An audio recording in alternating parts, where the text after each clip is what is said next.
don't know how many more trade videos for the Preds I can do. Well, at least you got your wish, and there's no game reaction to film tonight, just a trade video to do. And to think, Johnny, we've still got 2 days left to go until the official NHL trade deadline. Hey Preds Nation, Johnny here yet again to report on another trade that the Preds made as outgoing Preds GM David Poile, along with the help of Barry Trotz, continues to remove salary from the roster and move players out of Bridgestone Arena to greener pastures elsewhere, as this team continues to embrace the fact it's probably not going to be a playoff team this year, but they'll want to improve themselves and own the fact that this team needs to be in a rebuild. This time today, just about 5 Pacific my time, when I was getting ready to watch the Survivor premiere, my phone gives me the notification. Mikael Granlund to be traded to the Pittsburgh Penguins. Is that it? Like I'm checking, did the Preds have to incentivize Pittsburgh to do it by giving them a draft pick to get $5 million off of the Preds' salary? No salary retention? That's all it took? Ron Hextall took Mikael Granlund, who's still got 2 more years at $5 million per for a second-round pick this year, 2023. That's all it took? Oh my God! I'm sure David Poile and Barry Trotz, when you were on the phone with Ron Hextall, it's like, yeah, we'll take that deal. We need to get salary off of this roster. Oh, did I say that? Oh, yeah, no, good deal. Okay, we'll hang up before he changes his mind. Click.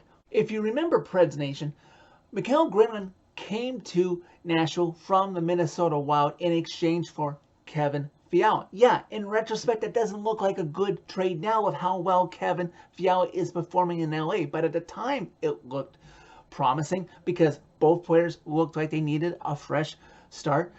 They weren't working in their current markets. Remember, Kevin Fiala got into a fight in Preds practice with Victor Arvidsson. Something wasn't working with Kevin Fiala in Nashville, so they needed a change. And yes, overall, Mikael Granlund hasn't exceeded what we thought he should based on what he was being paid, but he did have some exciting moments. If you recall, in late February 2020, right before the world all went to hell, my favorite moment, I'm sure it's a favorite moment of a lot of you watching this video, was the Preds game against the Flames, where Mikael Granlund, with like 0.2 of a second left to go in regulation, was able to tie the game against the Flames, and then he got the overtime winner. That was a good night. You can go and relive that fan reaction that I made because that was during season 1 for this channel. Let's take a moment and look back once again at all the names from this Preds roster that are being cut and moved out of here off of the Preds salary to other teams. We've got Nino being traded to Winnipeg. I wouldn't mind seeing Winnipeg win a cup with Nino only being here half of a season. You've got Tanner Jeannot being shipped off to Tampa. I know Tampa's had their cups already, but Tanner was a real fan favorite, the Ox. So yeah, I wouldn't mind seeing Tampa Bay win another cup because that would mean that Tanner Jeannot would get to have the cup over his head. And yeah, next to Toronto, Edmonton is a real annoying hockey market to watch, being a Canadian hockey fan, even though I root for the Nashville Predators. But yeah, I could tolerate seeing Edmonton win a Stanley Cup because that would mean one of the Preds' best defensemen in the last 10 years, Mattias Ekholm, would get a ring. Here's where I draw the line. There is no way in HE double hockey sticks I am rooting for the Penguins to win another cup. Nope, sorry, not happening. Not in your life. I'm sorry, Mikael Granlund. I wish you many seasons left of no injuries in hockey and health and happiness in Steeltown, but I am not rooting for you to win a cup. I will root against Pittsburgh in every round they play in until they are eliminated. To each their own, but I feel like I should be ripping up my fan card, my day one fan card of this team if I root for Pittsburgh to win a playoff series after the 2017 Stanley Cup final. So there you have it. Another core piece being traded away from this team. And yeah, he's a core piece. He makes $5 million a season. I still would expect Dante Fabro to be traded away because this team has way too many defensemen on it. You're not going to be carrying that many on the roster after March 3rd. And you know what, Preds fans?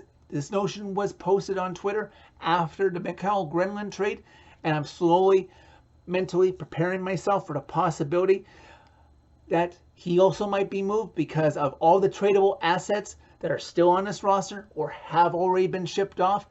Number 74 might get us the best return yet this week. Just under 10 seconds left to go in regulation. Ellis is 2 Riddiches left at the faceoff dot, and he takes a shot on net. There's a scramble in front of the net, and the puck goes behind the net. And Forsberg, like a wild dog, goes in after it. Forsberg is behind the net, and he has the puck, and he tries to pass it out to somebody in front to get a tap in. First time, doesn't work. Second time, the puck comes out to Mikael Granlund off of Riddich's pass. He scores! He scores! He scores! With 0.1 seconds left, the Preds have tied it! The Preds have tied it! The Preds have tied it! And this game goes to overtime after all. Just under 3:50 left to go in overtime. Granlund carries the puck through the neutral zone. He's got Duchesne to his right.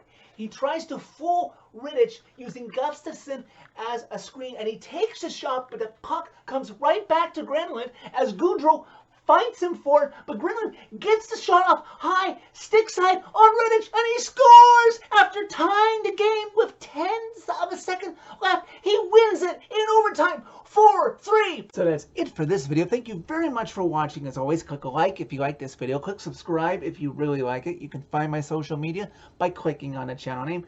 Tell all your friends about Redemption. So to recap, the Preds have 10 picks in the first 4 rounds in an NHL draft that they host for the first time in 20 years in late June. And there's still 2 days left to go. There could be more picks to come to make it one epic Smashville night.